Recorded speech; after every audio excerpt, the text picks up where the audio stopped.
ഇറാനിലെ ഇസ്രയേൽ ആക്രമണത്തെ ശക്തമായി അപലപിച്ച് ഖത്തർ രംഗത്ത്. ഇറാന്റെ പരമാധികാരത്തിലേക്കുള്ള കടന്നുകയറ്റമാണ് ഇസ്രയേൽ നടത്തിയ ആക്രമണമെന്ന് ഖത്തർ വിദേശകാര്യ മന്ത്രാലയം വ്യക്തമാക്കി. അന്താരാഷ്ട്ര നിയമങ്ങളുടെ ലംഘനമാണ് നടന്നത്. ആക്രമണങ്ങളിൽ നിന്ന് ഇസ്രയേലിനെ തടയാൻ അന്താരാഷ്ട്ര സമൂഹം ഇടപെടണമെന്നും ഖത്തർ ആവശ്യപ്പെട്ടു. ആക്രമണം മേഖലയിലെ സംഘർഷം വ്യാപിപ്പിക്കാൻ വഴിയൊരുക്കുമെന്ന് ആശങ്ക അറിയിച്ച ഖത്തർ മേഖലയുടെ സമാധാനത്തിനും സ്ഥിരതയ്ക്കും ഭീഷണിയാണെന്നും നയതന്ത്ര ശ്രമങ്ങളിലൂടെ വേഗം അവസാനിപ്പിക്കണമെന്നും വ്യക്തമാക്കി. എല്ലാ തരത്തിലുള്ള ആക്രമണങ്ങൾക്കും സംഘർഷങ്ങൾക്കുമെതിരായ ഖത്തറിന്റെ നിലപാടെന്നും പ്രസ്താവനയിൽ വിശദീകരിക്കുകയായിരുന്നു.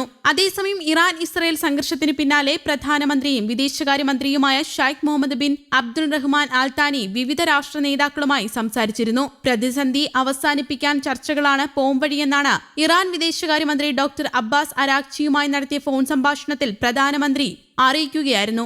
ജോർദൻ വിദേശകാര്യമന്ത്രി ഡോക്ടർ ഐമൻ സഫാദി, ഒമാൻ വിദേശകാര്യമന്ത്രി Sayyid Badr bin Hamad bin Hamoud Al Busaidi, Saudi വിദേശകാര്യമന്ത്രി prince Faisal bin Farhan bin Abdullah Al Saud, Egypt വിദേശകാര്യമന്ത്രി ഡോക്ടർ ബദർ അബ്ദുൾ അതി എന്നിവരുമായും ഖത്തർ പ്രധാനമന്ത്രി ആശയവിനിമയം നടത്തിയിരുന്നു. ഈ സാഹചര്യങ്ങൾ വിലയിരുത്തുകയും ചെയ്തു. അതേസമയം ഇറാൻ ഇസ്രയേൽ സംഘർഷത്തിൽ ഇസ്രയേലിനെ പരോക്ഷമായി പിന്തുണച്ച് കനേഡിയൻ പ്രധാനമന്ത്രി മാർക്ക് കാർണിയും രംഗത്തെത്തി. സ്വയം പ്രതിരോധിക്കാനും സുരക്ഷ ഉറപ്പാക്കാനുമുള്ള ഇസ്രയേലിന്റെ അവകാശത്തെ കാനഡ പിന്തുണയ്ക്കുന്നു. പരമാവധി സംയമനം പാലിക്കണമെന്നും നയതന്ത്ര പരിഹാരത്തിന് ഇരു കക്ഷികളും തയ്യാറാവണമെന്നും മാർക്ക് കാർണി ആവശ്യപ്പെട്ടു.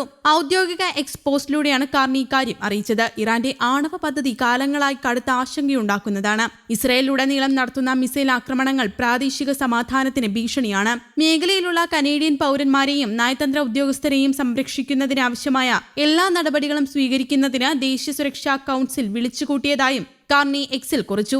ഇറാൻ ഇസ്രയേൽ സംഘർഷത്തിൽ ഇസ്രയേലിനെ പരോക്ഷമായി വിമർശിച്ചുകൊണ്ട് ചൈന നേരത്തെ രംഗത്തെത്തിയിരുന്നു. ഇറാനിലെയും ഇസ്രയേലിന്റെയും സ്ഥിതിഗതികൾ സൂക്ഷ്മമായി നിരീക്ഷിച്ചു വരികയാണെന്നും ഇരു രാജ്യങ്ങളിലും താമസിക്കുന്ന പൗരന്മാർക്ക് സുരക്ഷാ മുൻകരുതലുകൾ സ്വീകരിക്കാൻ മുന്നറിയിപ്പ് നൽകിയിട്ടുണ്ടെന്നും ചൈന അറിയിച്ചിരുന്നു. ഇറാനെതിരായ ഇസ്രയേൽ ആക്രമണത്തിൽ അതീവ ഉത്കണ്ഠയുണ്ടെന്നും ചൈനയുടെ വിദേശകാര്യ മന്ത്രാലയം അറിയിച്ചു.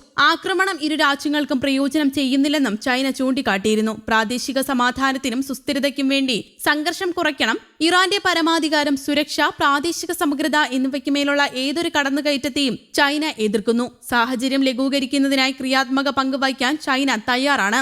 സംഘർഷങ്ങൾ വ്യാപിപ്പിക്കുന്നതിന് ഞങ്ങൾ എതിരാണെന്ന് ചൈന വക്താവ് ലിൻ ജിയാൻ വാർത്താസമ്മേളനത്തിൽ പറഞ്ഞു. അതേസമയം ഇറാനിലെ നദാൻസ് ആണവ കേന്ദ്രത്തിലെ ഭൂമിക്ക് മുകളിൽ സ്ഥിതി ചെയ്യുന്ന ആണവ ഇന്ധന സമ്പുഷ്ടീകരണത്തിനുള്ള പൈലറ്റ് പ്ലാന്റ് ഇസ്രയേൽ നശിപ്പിച്ചതായി UN ന്യൂക്ലിയർ വാച്ച് ഡോഗ്. കഴിഞ്ഞ ദിവസം ഐക്യരാഷ്ട്രസഭയുടെ സുരക്ഷാ സമിതിയിലാണ് UN ന്യൂക്ലിയർ വാച്ച് ഡോഗ് മേധാവി റഫേൽ ഗ്രോസി ഇക്കാര്യം വ്യക്തമാക്കിയത്. ഇറാനിലെ ഫോർഡോ ഇന്ധന സമ്പുഷ്ടീകരണ പ്ലാന്റും ഇസ്ഫഹാനിലെ സൗകര്യങ്ങളും ആക്രമിക്കപ്പെട്ടിട്ടുണ്ടെന്നും നാശനഷ്ടം എത്രത്തോളമെന്ന് വ്യക്തമല്ലെന്നും അദ്ദേഹം ചൂണ്ടിക്കാട്ടി.